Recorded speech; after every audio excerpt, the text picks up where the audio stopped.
எப்படி உன் மேல பழி போட அவனுக்கு மனசு வந்துச்சு? உன்னை இப்படி மாட்டி விட்டுட்டான். கடவுளே, அவன் அந்த கடையை ஆரம்பிச்சது எல்லா பணத்தையும் எடுத்துக்கிட்டு தப்பிச்சு ஓடத்துக்காக தானா? படிக்க மாட்டேங்கிறான், அதனாலதான் அவனை வெறுத்தேன்னு நினைச்சியா?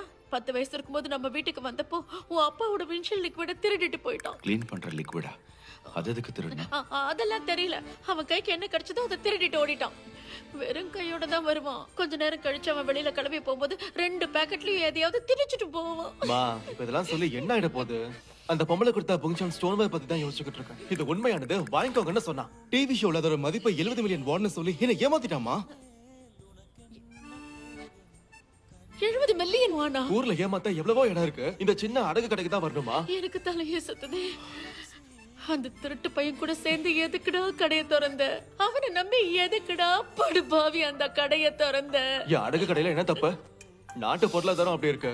வரவன் போறவன் எல்லாரும்